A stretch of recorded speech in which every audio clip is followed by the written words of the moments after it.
ఒకటి నూతనంగా వచ్చినటువంటి ల్యాండ్ గ్రాబింగ్ ప్రొహిబిషన్ యాక్ట్ 2024. ఈ యాక్ట్ లో చాలా ఈ మధ్య కాలంలో మీరు చూశారు అధ్యక్ష, ల్యాండ్ అనేది చాలా సున్నితమైన విషయం. తల్లికి బిడ్డకు ఎలాంటి అనుబంధం ఉంటుందో భూమికి యజమానికి కూడా అలాంటి అనుబంధం. 2 సెంట్ల భూమి కోసం ఎన్నో పోరాటాలు చేసి జీవితాంతం కూడా పోరాడే సందర్భాలు చూశాం. అలాంటి భూమి విషయంలో ఇష్టానుసారంగా చేసే పరిస్థితికి వచ్చారు. ప్రజల ఆస్తులకు రక్షణ లేకుండా ల్యాండ్ మాఫియాకి చేయూతిచ్చే విధంగా ల్యాండ్ టైటిలింగ్ యాక్ట్ పేరుతో వీళ్ళు ఇష్టానుసారంగా ఆటలాడే పరిస్థితికి వచ్చారు. 2023లో జీవో నెంబర్ 512 చట్టాన్ని తీసుకొచ్చారు. రాజ్యాంగ విరుద్ధమైన చట్టం ఇది. అతిపెద్ద కుట్ర. ప్రతి ఒక్కరి భూమి వీళ్ళ చేతుల్లో పెట్టుకొని వాళ్ళని ఆడించాలని చెప్పి ప్రయత్నం చేశారు. మోసాలకు అక్రమాలకు తెరదీశారు. నేనైతే దేశ ప్రజా చైతన్యం కోసం పోయినప్పుడు ఈ చట్టాన్ని నా జీవితంలో ఎప్పుడు కాల్చలేదు, కానీ పబ్లిక్ మీటింగ్ లో దాన్ని కూడా తీసుకొని చించి ప్రజలకు ఎడ్యుకేట్ చేయాల్సిన పరిస్థితి వచ్చింది. ఒక స్థాయిలో అయితే ఈ నల్ల చట్టాన్ని కాల్చి ప్రజా చైతన్యం కోసం ముందుకు పోయే పరిస్థితికి వచ్చిందంటే ఎంత భయంకరమైన చట్టం మనం గుర్తుపెట్టుకోవాల్సిన అవసరం ఉంది.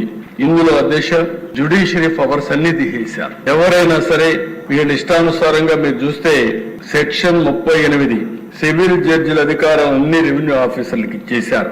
ఇంకొక పక్క ఏ వ్యక్తినైనా సరే ల్యాండ్ టైటిలింగ్ ఆఫీసర్ గా పెట్టుకోవచ్చని సెక్షన్ 5(1) అంటే వాళ్ళ ఇంట్లో సాక్షిలో పనిచేసే గుమస్తాలందరూ కూడా ల్యాండ్ టైటిలింగ్ ఆఫీసర్స్ అయిపోయే పరిస్థితికి వచ్చింది.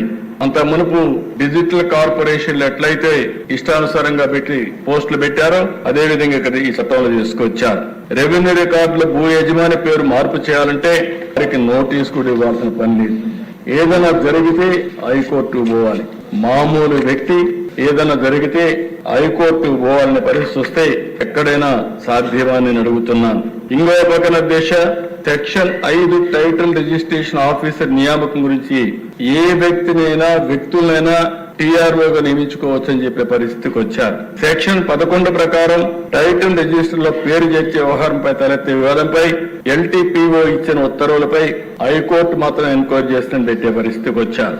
ఇవన్నీ చూసిన తర్వాత ఆ రోజు హామీ ఇచ్చిన తర్వాత నేను మొట్టమొదటిసారిగా ముఖ్యమంత్రి అవుతానని సంతకం పెట్టి ఈ చట్టాన్ని రద్దు చేశాం. మామూలు 1-2 కేసులు కాదు, ఇటీవల నా దగ్గరకు వచ్చే గ్రీవెన్సెస్ అన్ని వస్తున్నాయి. 8,305 గ్రీవెన్సెస్ వస్తే మా దగ్గర రికార్డులని వస్తే అవి వెరిఫై చేస్తే దగ్గర 22Aకి సంబంధించిన కేసులు, భూ కబ్జాలు మొత్తం కూడా ఇవే వచ్చే పరిస్థితికి వచ్చింది.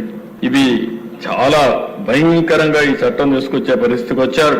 ఎందుకే అధ్యక్ష, ఈ రోజు మీరు చూసినప్పుడు ఇవన్నీ చూసిన తర్వాత ఈ రోజు నేను ఒకటే ఆలోచించా, కఠినమైన చర్యలుంటే తప్ప ఇది సాధ్యం కాదనే ఉద్దేశంతోనే ఒక పటిష్టమైన యాక్ట్ తీసుకొచ్చాం.